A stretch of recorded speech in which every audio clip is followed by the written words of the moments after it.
¿Qué tal? Bienvenidos al curso Complementos de Matemática 2 de la Licenciatura en Ciencias de la Computación.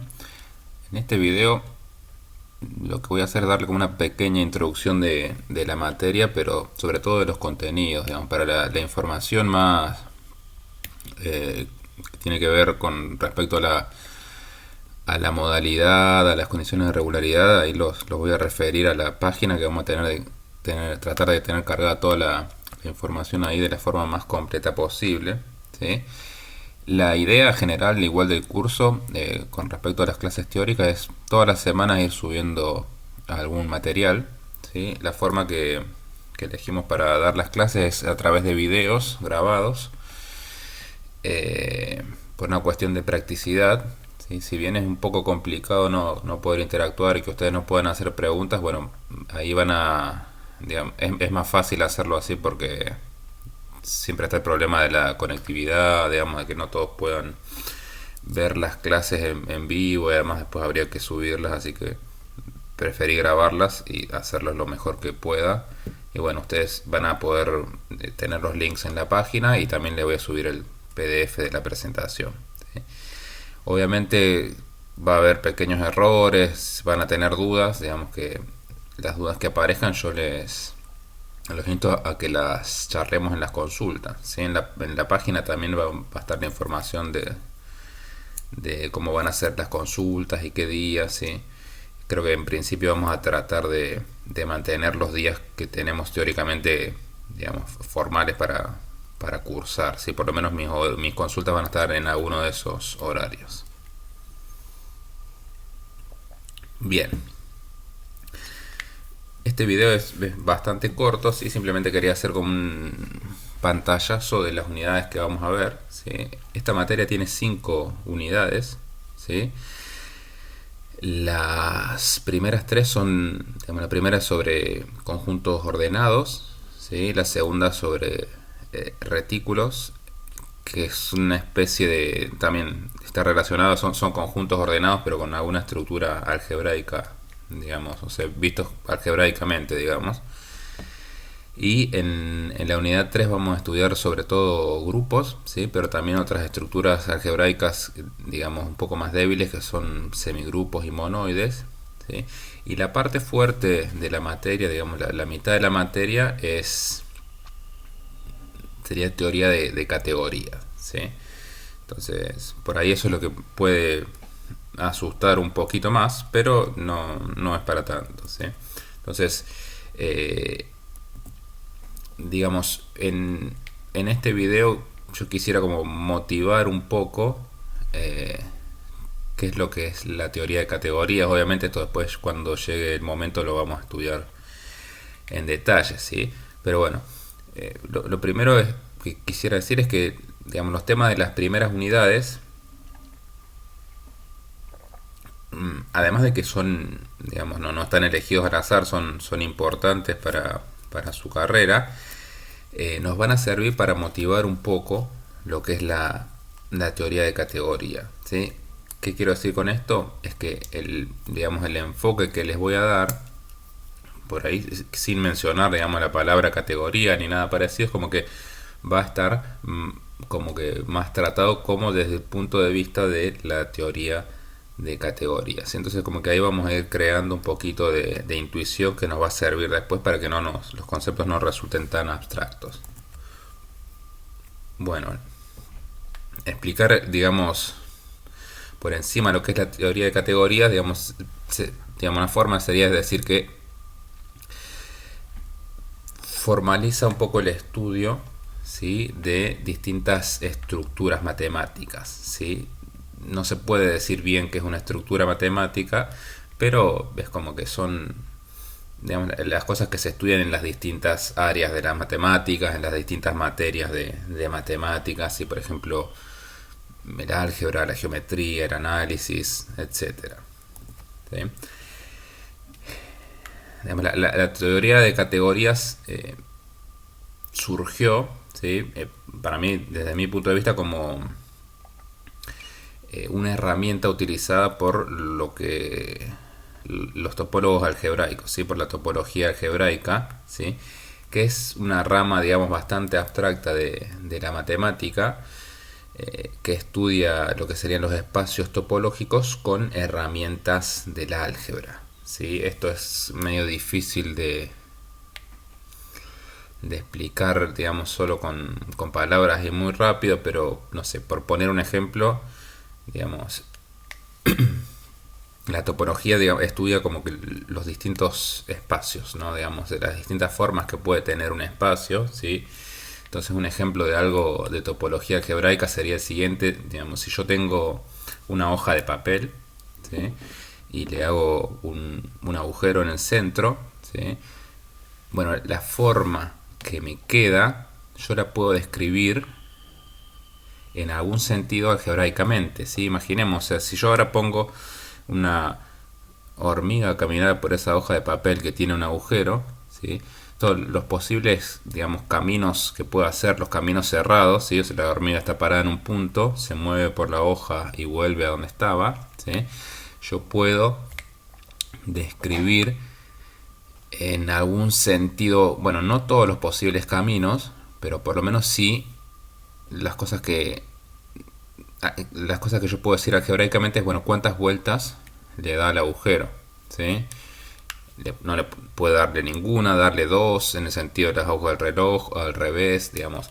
Ese numerito, ¿sí? Ahí es como que están presentes los enteros, ¿sí? Ahí aparece el álgebra, ¿sí? Entonces, para describir un concepto topológico como son los caminos que hay en esa hoja de papel con un agujero, yo estoy utilizando los enteros, ¿sí? Los enteros me dicen cuántas vueltas le está dando la hormiga a ese agujero en la hoja de papel, ¿sí?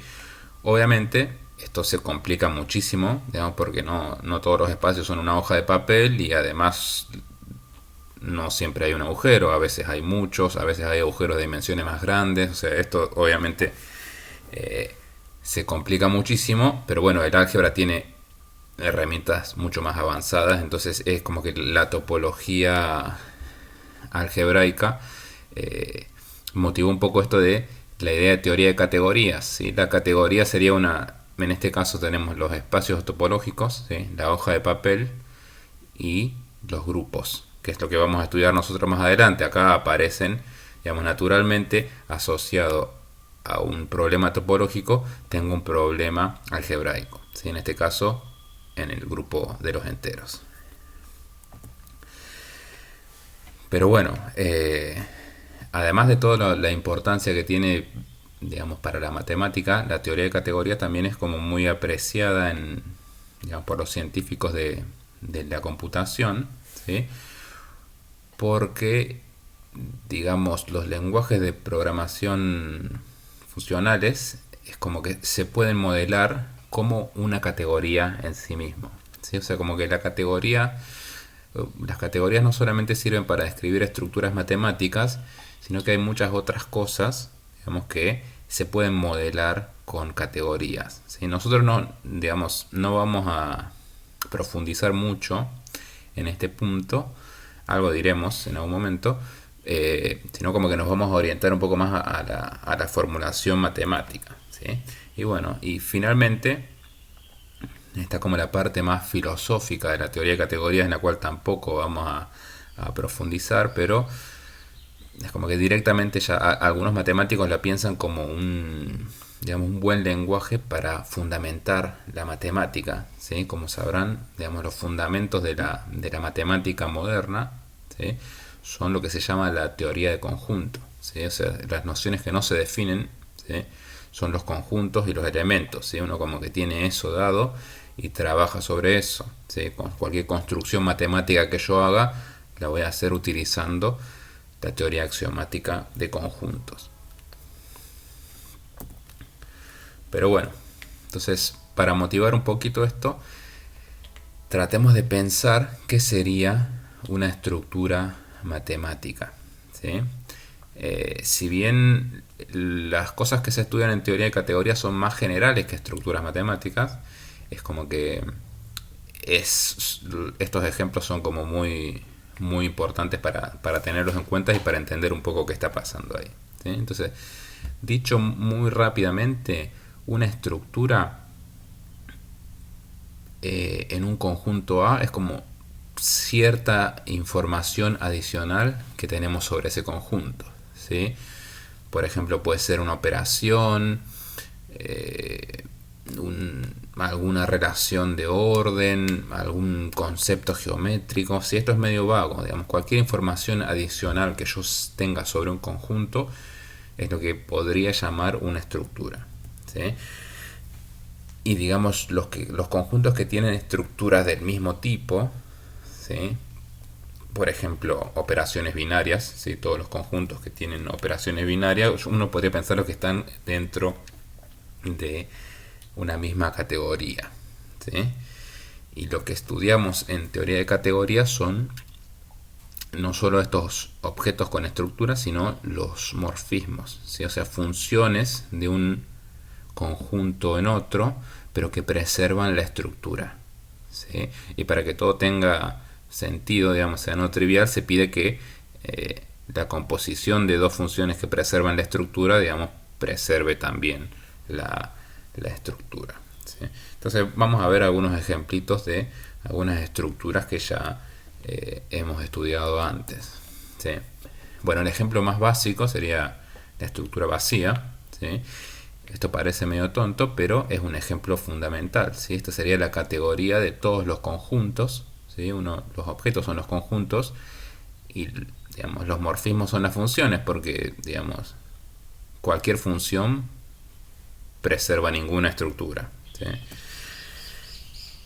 Simplemente, digamos, para que no parezca tan tonto esto, lo que habría que aclarar, y esto vamos a verlo bien más adelante, es que, digamos, los elementos básicos de la teoría de categorías son los objetos y los morfismos, ¿sí? O sea, no hay nada más chico que eso. Es como que uno tiene que pensar que adentro de un objeto no hay nada, ¿sí? Los objetos son los átomos, entonces no debería tener sentido desde el punto de vista de la teoría de categoría pensar en los elementos de un conjunto, porque los conjuntos mismos ya son los átomos, ¿sí?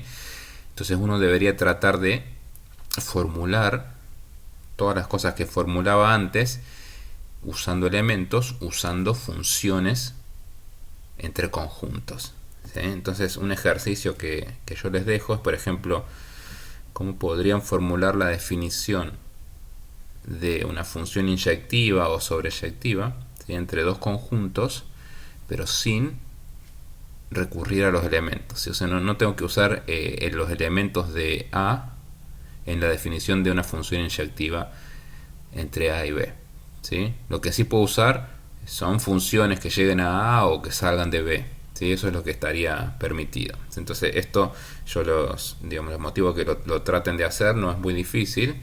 Igualmente esto lo vamos a ver bien más adelante. Bueno, siguiente ejemplo de algo que sería una categoría, ¿sí?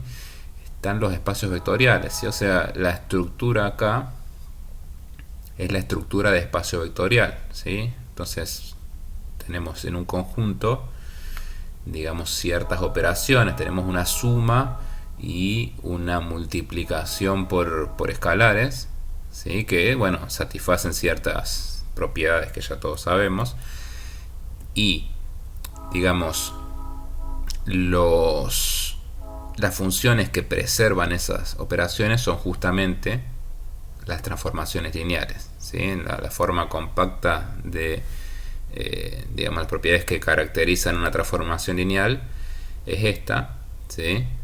T de b más c por b' es T de b más c por T de b', pero bueno, esto está como acá, digamos, bien comprimida la información de decir que esta T preserva la suma y preserva la multiplicación por el escalar C. O sea que preservar la multiplicación por un escalar es que aplicar T a algo que está multiplicado por C, ¿sí? Es lo mismo que primero aplicar T y después multiplicar por C, ¿sí? Un ejemplo muy sencillo es, y yo les voy a mostrar varios ejemplos de, digamos, de estas estructuras que aparecen en la recta, ¿sí? Entonces, si yo pienso a la recta como un espacio vectorial y quiero describir cuáles son sus morfismos, sus transformaciones lineales, bueno, son justamente estas funciones lineales, ¿sí? F de x igual a c por x. Bien. Acá por función lineal yo siempre me voy a referir a algo que, digamos, que el término constante sea cero, ¿sí? Una función lineal es, si yo lo grafico, es una recta que pasa por el origen. Bien. Siguiente ejemplo. Este ejemplo un poquito más del álgebra abstracta. Quizá no estén muy familiarizados con la noción abstracta de lo que sería un anillo, pero seguramente ya vieron muchos ejemplos. Entonces no voy a dar la definición, pero en un anillo la estructura está dada por dos operaciones. Tenemos una suma y una multiplicación en, digamos, la propiedad que uno tiene son como las propiedades de la suma y la multiplicación de los reales, o los complejos, que la multiplicación se distribuye en la suma, ¿sí? Acá, digamos, menciono muy rápido que la suma tiene que ser conmutativa, pero en general la multiplicación puede no ser conmutativa, ¿sí? Por ejemplo, las matrices cuadradas forman un anillo con la suma de matrices y el producto de matrices, ¿sí? Bueno, entonces acá la estructura está dada por dos operaciones, ¿sí? Los morfismos son las funciones que preservan esas dos operaciones, son las funciones que mandan la suma en la suma y la multiplicación en la multiplicación, ¿sí? Si volvemos a nuestro ejemplo de R, ¿sí? Aquí ya, digamos, los morfismos de anillos son menos, ¿sí? Acá yo les dejo como ejercicio, ¿sí? Cuando el ejercicio tiene en general en toda la materia una estrellita, es que es un poquito más, digamos, desafiante, pero vale la pena, digamos, pensarlo. Entonces, traten de hacerlo, si no me lo preguntan, ¿sí? O sea, no es tan fácil, digamos, probar que si una función de R en R preserva la suma y preserva la multiplicación, entonces la función, o sea, no hay ejemplos no triviales, o es cero o es la identidad, ¿sí? Si uno lo compara con el caso de espacios vectoriales, bueno, acá solamente hay dos posibles morfismos, ¿sí? Es como que en algún sentido o sea, cuando yo pongo más estructura en un conjunto, naturalmente hay menos morfismos que la preservan, ¿sí? Si yo digamos, la condición de ser un morfismo la pienso como ecuaciones, digamos, cuanto más estructuras tengo es como que hay más ecuaciones que se tienen que satisfacer y por lo tanto habría en principio menos soluciones. Bien, siguiente ejemplo de categoría, esto lo vamos a estudiar nosotros en la materia, son los grupos, ¿sí? Tenemos AB es la que se llama categoría de grupos abelianos, ¿sí? Abelianos es sinónimo de conmutativo en grupos, ¿sí? Y después GRP, la categoría de todos los grupos, digamos, para definir un grupo yo necesito, digamos, como tres operaciones. O sea, se puede pensar en una operación binaria, ¿sí? Acá yo la estoy denotando por más, una operación unoaria que la denoto por un menos y un elemento neutro, ¿sí? Entonces, digamos, un grupo es básicamente una operación asociativa. Si el grupo es abeliano, esta condición en rojo, digamos, no la tengo, ¿sí? Entonces es como que la saco, digamos, los grupos abelianos, digamos, la operación conmuta, el cero es el elemento neutro y hay inversos, ¿sí? Bueno, eso es básicamente un grupo. Lo que es por ahí, en principio es muy fácil, pero es no trivial, es que los morfismos, digamos, preservar estas tres cosas, preservar el neutro, los inversos y digamos, la suma, ¿sí? O la operación binaria en un grupo, digamos, si yo preservo la operación ya automáticamente preservo las otras dos, ¿sí? Eso, digamos, yo dije muy claro que los morfismos tienen que preservar toda la estructura y acá yo estoy diciendo que un morfismo es algo que preserva solamente la suma, que es parte de la estructura, Pero bueno, esto es como un vicio matemático, como yo sé que esta condición me implica que se preserven las otras dos partes de la estructura, bueno, solamente como definición pido esto, ¿sí? Nada más que eso, ¿sí?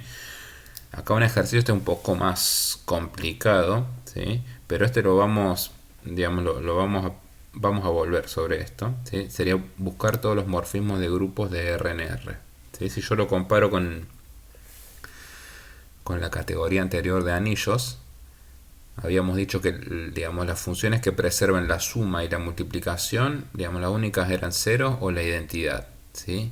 Si yo acá pido que las funciones preserven solamente la suma, bueno, ya se vuelve un poquito más complicado, ¿sí? Digamos, tanto que la forma estándar de resolver esto es desarrollar un poquito más de matemática, ¿sí? Digamos, un poco de cosas de teoría del orden nos van a alcanzar para poder responder esto de alguna manera razonable. Pero bueno, no estaría mal si quieren que pensarlo un poquito antes. Bien, esta categoría, digamos, por ahí excede un poco este curso, ¿sí? La categoría de los espacios topológicos, pero bueno, algo habría que decir porque es como que está muy arraigado ahí a las raíces de la teoría de categoría, ¿sí? ¿Qué es un espacio topológico? Es algo que, bueno, requiere un poco de tiempo para definirlo, ¿sí? Pero básicamente en los espacios topológicos uno puede definir lo que es continuidad, ¿sí? Es como que hay una idea de cuando dos elementos de un espacio topológico están cerca, ¿sí? O cuando están lejos, ¿sí? Pero de una forma cualitativa. O sea, yo no puedo medir qué tan cerca está un elemento de otro.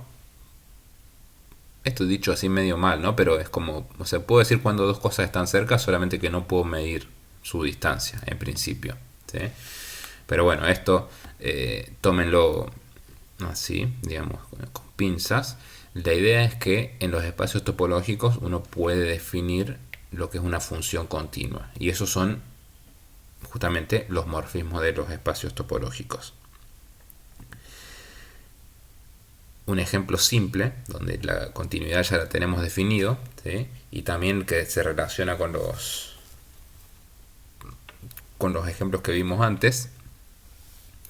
Si yo tengo un morfismo de grupos topológicos, o sea, una función que preserva la suma y además es continua, entonces esa función tiene que ser lineal, ¿sí? Acá como que se mezcla todo porque, digamos, un morfismo de GRP y de top a la vez tiene que ser un morfismo de vect, un morfismo de espacios vectoriales, ¿sí? Este ejercicio es más fácil que el anterior, digamos, por más que haya más estructura. Básicamente la idea es que, digamos, si yo sé que algo preserva la suma, entonces es lineal en los racionales. O sea, existe un C tal que f de x es c por x para todo x racional, ¿sí? Entonces, si además a esa función yo le pido que sea continua y sé que en los racionales, digamos, es un múltiplo de la identidad, bueno, tiene que ser un múltiplo de la identidad siempre, ¿sí? Porque los racionales son un conjunto denso de R, ¿sí? Bueno, esto escríbanlo ustedes lo mejor que se pueda. A ver, esto, una de las últimas cosas, digamos, creo que vamos a ver uno o dos ejemplos más, pero hay esta no, yo, por lo menos que yo sepa, no hay un nombre canónico para esta categoría, ¿sí? Pero uno podría tener, digamos, los ejemplos que vimos antes teníamos estructuras de tipo algebraico, estructuras topológicas, también están, digamos, la geometría se puede pensar como una estructura matemática, ¿sí? Es un, digamos, no es una cosa estándar, digamos, ni hay una única definición de qué es una geometría, ¿sí? En un conjunto, pero la idea, y si, digamos, lo relacionamos con el ejemplo de espacios topológicos, bueno, si yo tengo una geometría en un conjunto, ahora no solamente puedo decir cuando dos elementos están cerca, sino como que puedo medir su distancia, ¿sí? Puedo medir la distancia entre puntos y puedo medir ángulo entre curvas, ¿sí? Esas son como las bases de digamos, una definición de geometría medianamente razonable, ¿sí? Lo que no queda muy claro ahora es, digamos, que sería un morfismo, pero bueno, lo podemos dejar así, digamos, los morfismos preservan la distancia y preservan los ángulos, ¿sí? Entonces, dos ejemplos sencillos: la geometría de la recta, digamos, si una función preserva la distancia, digamos, la distancia en la recta uno lo mide como el valor absoluto de la diferencia, ¿sí? Entonces, las únicas funciones que preservan la distancia son las funciones afines, digamos, dependiente 1 o menos 1, ¿sí? O sea, sumar un x0 acá es como sería un trasladar todo, ¿no? Correr todo en x. Si x0 es positivo, corro x0 hacia la derecha o corro el módulo de x0 hacia la izquierda. Y después más menos x, ¿sí? Tiene que ver, digamos, las funciones afines. Digamos, acá yo podría tener cualquier constante no nula, ¿sí? Pero esa constante como que me está hablando de cómo estoy dilatando, digamos, contrayendo la recta. Entonces, si yo quiero preservar la distancia, no puedo estirarla ni achicarla, digamos, tiene que ser más o menos 1, ¿sí? Un ejemplo, digamos, análogo, pero en el plano, ¿sí? Ya un poquito más, hay más posibilidades, ¿sí? Pero esto, a ver, es conocido, digamos.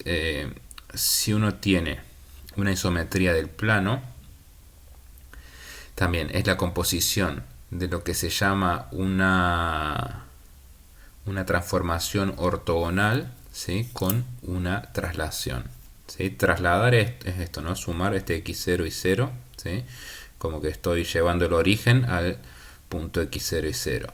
Y después acá, si por un momento nos olvidamos del signo, más o menos pensamos que tenemos un signo más, ¿sí?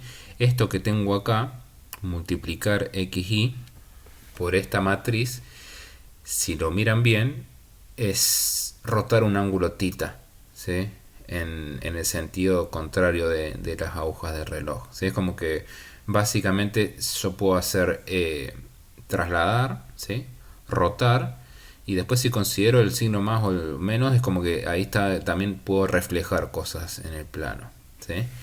Esas son todas las posibles isometrías del plano, ¿sí? Fíjense que también hay una relación un poco entre la geometría y el álgebra, porque si yo tengo una isometría que me fije el origen, ¿sí? Sería que no esté presente este término x0 y 0, automáticamente me queda una transformación lineal, ¿sí? Entonces es como que todas estas cosas, digamos, maravillosamente están relacionadas entre sí, ¿sí? Y un último comentario, no sé si es como solo para mencionar algo que parece que no tiene mucho que ver, pero lo vamos a recuperar más adelante acá. Fíjense que para los elementos del plano estoy utilizando lo estoy presentando como filas, ¿sí? Como vectorcito fila. Por eso acá cuando multiplico por esta matriz digamos, para hacer uso de esta transformación lineal que es rotar, de esta rotación, multiplico por la derecha, si no, no tendría sentido multiplicar un vector fila por una matriz cuadrada a izquierda, ¿sí?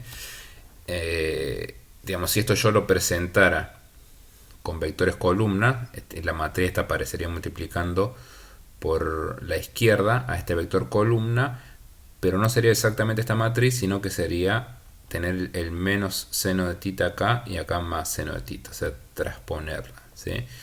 Esto, digamos, obviamente es lo mismo presentarlo como columna o como fila, ¿sí? Y esto está relacionado con una cosa que vamos a estudiar cuando veamos categorías, que es la, digamos, dualidad, ¿sí? La dualidad es esta de pasar de vectores fila a vectores columnas, ¿sí? Y volver, o sea, es como que a veces es lo mismo. Pensar, digamos, un vector fila como un vector columna, es como que si yo a un vector lo conozco de una forma, digamos, lo puedo recuperar la otra presentación, pero hay cosas que en el medio como que se pueden escapar, ¿sí? Por ejemplo, las transformaciones lineales, ¿sí?, pensadas como multiplicación por matrices.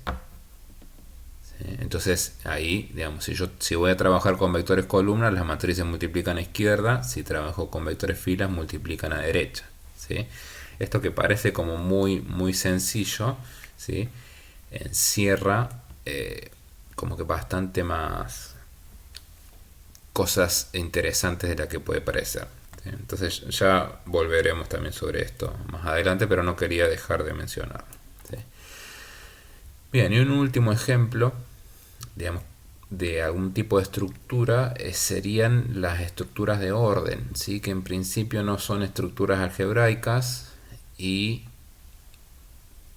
digamos, tampoco son estructuras geométricas ni topológicas, aunque bueno, después siempre uno se la puede rebuscar para pensarlo de forma algebraica o geométrica, o topológica, este tipo de cosas, pero básicamente acá la estructura está dada por una relación de orden, ¿sí?, un orden parcial, que es lo que vamos a ver en las primeras unidades, y digamos los morfismos son las funciones que preservan ese orden, o sea, las funciones en algún sentido serían como las funciones crecientes, ¿no? Digamos, si x es menor o igual que y, f de x tiene que ser menor o igual que f de y, ¿sí?